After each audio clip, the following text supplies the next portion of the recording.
I'm so grateful God saved someone like me. And I pray that others in the world open their hearts and brains to Jesus Christ. Hi beautiful people, I'm Venus Jennifer Garibay. Welcome back to my YouTube channel.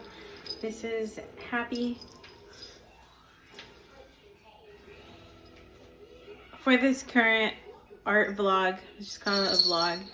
It's mainly based out of gratitude. The thing that threw me off emotionally this week was seeing an old friend of mine from high school in shambles. I live in a sketchy neighborhood and I'm accustomed to seeing homeless people. Right, there's a young girl in my age group passed out in front of my garage, and my initial thought is she dead? Should I call 911? Should I wake her up and tell her to move? What if there's conflict? And here I am trying to rush to drop off my son to school, and I also want to get to work out in the field doing my entrepreneur sales thing. And then I hear a familiar voice, someone saying, "Hey Jenny," and I didn't immediately know who it was, so once I looked, it was one of my friends from high school. Let's just call him L. So L was a good friend of mine when we were teens. He was never the creepy guy. We took turns buying snacks and pizza. TMI, we were both troubled teenagers amongst with other friends. I won't go into detail, but for me to see a friend from then now in shambles, I mean, you could tell he hadn't showered in days. It was very sad and shocking to see a friend of mine from high school now in shambles. I mean, he had a basic cool outfit, just like black on black and like a hoodie with the Rosa de Guadalupe, but I can tell he hadn't showered in days and there was something going on. Like you just know, especially in this area. And I was like, "Hey, good to see you. How are you?" It was a really fast, short interaction.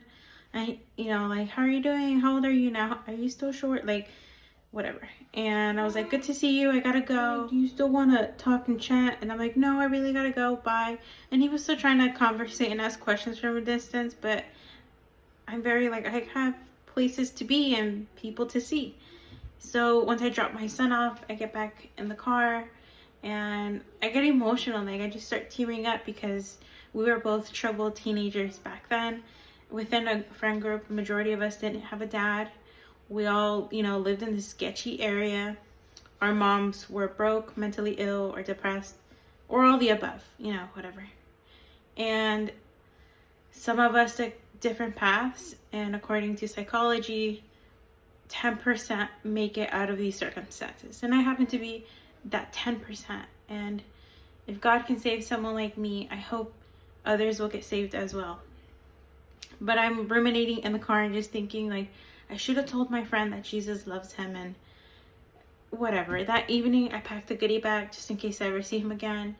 Or even any person that looks in shambles. The goodie bag has a granola bar, beef jerky from Charlie Brown Farms, a spare Bible book, and a little note, you know, to go to a local church. So that's my story. Now, the reason I'm bringing this up is, how did someone like me with those circumstances get to where I'm at today? Other than God saving me, something else that's amazing is having a vision. Out of all the things I've done in my level up journey, number one, give your life to God. Someone who doesn't really have parental structure and love, that was something massive. And number two was having a vision. When I was in elementary, I earned $5 by doing free labor work. It's another story. And I bought myself these huge, like, white sunglasses from downtown LA. And my dad was like, "Jimmy, you look like a fly." And I was like, "No, I am representing Willy Wonka." And I just had this larger than life dream idea, and I didn't know how that was possible. And success is a journey, it's not a destination. Later on in high school, here I am, troubled teenager. We have this homework assignment from an Algebra 1 math class. As an artist, I don't like math. I don't know, if I can change the school system, half the math will be removed. Anyways, in this math class, the assignment was you were given $1 million by Uncle Sam, what would you do? And there was a few different instructions, and for my front cover of the assignment, I chose a Great Gatsby party theme. So I had this desire for a glamorous lifestyle, and how can I serve others and give back through my fruit of entrepreneurship. The day I make it to multi-million-dollar status, I will invite my best friends and business colleagues that believed in my journey. Thanks for watching my video, guys.